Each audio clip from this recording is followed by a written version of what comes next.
Good morning children. आज हम काल करेंगे बच्चों।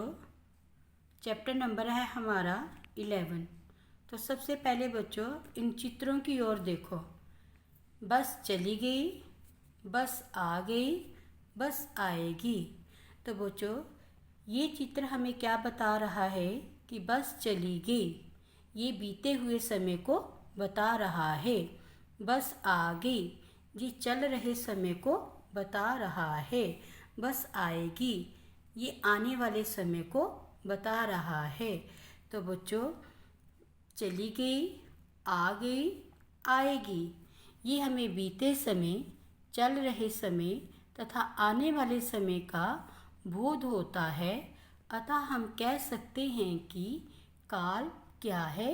क्रिया के वे रूप जिनसे कार्य का मतलब बच्चों काम होने का समय का बोध हो, उसे काल कहते हैं। आगे नीचे बच्चों काल के भेद। काल के मुख्य 3 भेद होते हैं: भूतकाल, वर्तमान काल, भविष्य काल। तो सबसे बच्चों भूतकाल क्या होता है? भूतकाल बीते हुए समय को भूतकाल कहते हैं बच्चों, या जो समय बीत चुका है उसे भूतकाल कहते हैं। उदाहरण दिया उसने, मोहन घर गया था, सोहन ने कविता याद की थी। तो बच्चों गया और याद की, ये वर्ब टू में है ना। आप इंग्लिश में भी पढ़ते हो कि भूतकाल क्या होता है, पास्ट टेंस जिसमें वर्ब टू लगाते हो।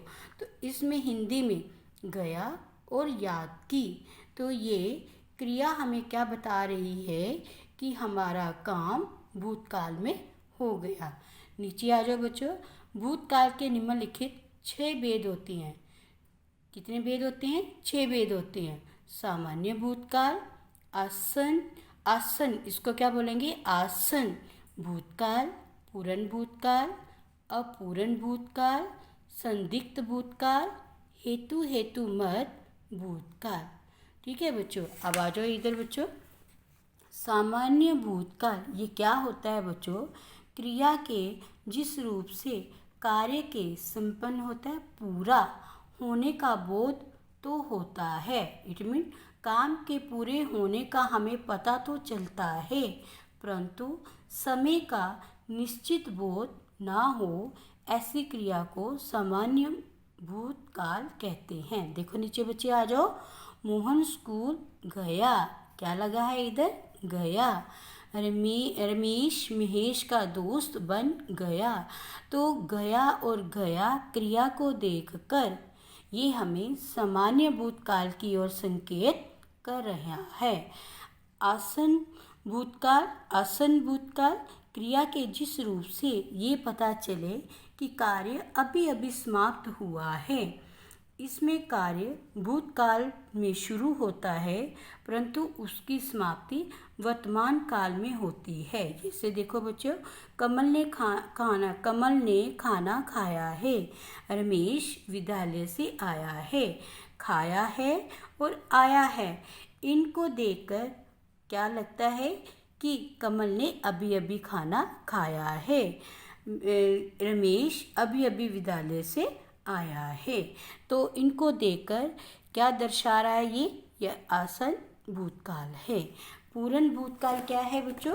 क्रिया के जिस रूप से कार्य के भूतकाल में संपन्न में पूरा होने का स्पष्ट बोध हो, उसे पूर्ण भूतकाल की क्रियाएं कहते हैं। जैसे रमेश तेज धूप होने से पहले ही घर पहुंच गया। तो गया पीछे आ गया। गया वाला सेंटेंस कौन सा आता है? पूर्ण भूतकाल, मतलब ये हमारी क्रिया पूरी हो गई है। राम समुद्र में सेतु बनाकर रावण से लड़े। तो ये सेंटेंस भी हमारा बीते हुए समय में पूरा हो गया, तो इसलिए ये पूर्ण भूतकाल कहलाता है। अपूर्ण भूतकाल बच्चों, जिस क्रिया पर से ये पता चले कि क्रिया हमारी भूतकाल में हो रही है, परंतु ये पता नहीं चलता कि हमारा काम पूरा हुआ या नहीं हुआ, उसे अपूर्ण भूतकाल कहते हैं। उदाहरण देखो, विमला गीत गा रही थी, वो गा रही थी, तो हमें ये नहीं पता है कि उसने अपना गाना ख़त्म किया या नहीं किया है। राधा नाच रही थी, वो नाच रही थी, पता नहीं कि वो नाच चुकी है। तो ऐसे गा रही थी और नाच रही थी, इन क्रियाओं को देखकर लगता है कि ये क्या है, अपूर्ण भूतकाल हैं। आगे आ गया संदिग्ध भूतकाल बच्चों। ये होती है जिसमें हमें संदेह हो, शंका हो। क्रिया के जिस रूप से कार्य के पूर्ण होने में संदेह हो उसे संदिग्ध भूतकाल कहते हैं। जैसे माँ ने कपड़े धो लिए होंगे, बालक सो गया होगा, होगा और होंगे हमें शंका पैदा कर रहे हैं कि क्या काम हो गया है या कर लिया होगा। माँ ने काम कर लिया है या करना है, बालक सो गया होगा या सो गया है। ठीक है, तो होगा और होंगे को देख के क्या हमें शंका पैदा हो रही है कि हमारा काम हुआ है या नहीं हुआ है, तो उसको हम क्या बोलेंगे, संदिग्ध भूतकाल। हेतु हेतुमत भूतकाल, ये क्या होता है बच्चों, क्रिया के जिस रूप से भूतकाल में होने का बोध तो होता है, इट मीन हमारा काम भूतकाल में हो रहा है, परंतु वास्तव में क्रिया होती नहीं। ऐसी क्रिया पदों को हेतुमत भूतकाल कहते हैं। जैसे देखो इसमें क्या आया, यदि, इसमें भी क्या आया, यदि किसान मेहनत करता तो फसल अच्छी होती, यदि बारिश ना होती तो मैं अवश्य खेलने जाता। तो इन क्रियाओं को देखकर हमें क्या लगता है कि ये हेतुमत भूतकाल है, क्योंकि इसमें हमें क्या हो रहा है कि हमारा काम तो भूतकाल में हो रहा है, लेकिन वास्तव में क्रिया जो है वो नहीं है। ऐसी क्रियापदों को हेतुमत भूतकाल कहते हैं। आगे आ गया दूसरा नंबर, वर्तमान काल। वर्तमान काल क्या होता है बच्चों, जो समय चल रहा होता है उसे हम वर्तमान काल कहते हैं। जैसे सभा हो रही है, रमेश खा रहा है, तो ये दोनों काम अभी हो रहे हैं, चल रहे हैं। जो चल रहे समय में काम होते हैं वो वर्तमान कहलाते हैं। वर्तमान काल के मुख्य कितने भेद होते हैं, 3। सामान्य वर्तमान, अपूर्ण वर्तमान, संदिग्ध वर्तमान। अब सामान्य वर्तमान क्या होता है बच्चों, क्रिया के जिस रूप से कार्य के वर्तमान समय में होने का बोध हो उसे सामान्य वर्तमान काल कहते हैं। जैसे मोहन पढ़ता है, रमन गाता है, तो ये काम अभी चल रहा है, वो पढ़ने का काम कर रहा है, रमन गाने का काम कर रहा है। तो ये दोनों क्रिया जो है वो सामान्य वर्तमान की ओर संकेत कर रही हैं। अपूर्ण वर्तमान, क्रिया के जिस रूप से क्रिया के वर्तमान काल में सतत रूप से चलते रहने का बोध हो उसे अपूर्ण वर्तमान काल कहते हैं। जैसे बादल गरज रहे हैं, सूरज चमक रहा है, रहे हैं और रहा है, तो ये काम जो हमें बता रहा है वो क्या है, अपूर्ण वर्तमान है। संदिग्ध वर्तमान, क्रिया के जिस रूप से वर्तमान काल में क्रिया के होने में संदेह का बोध हो उसे संदिग्ध वर्तमान कहते हैं। जैसे मोर नाच रहे होंगे, होंगे और इधर भी होंगे, ये दोनों शब्द जो हैं, दोनों क्रिया जो हैं वो हमें शंका पैदा कर रही हैं कि क्या, कौन सी, कि क्रिया के होने में संदेह का बोध करवा रहे हैं, तो ये संदिग्ध वर्तमान है।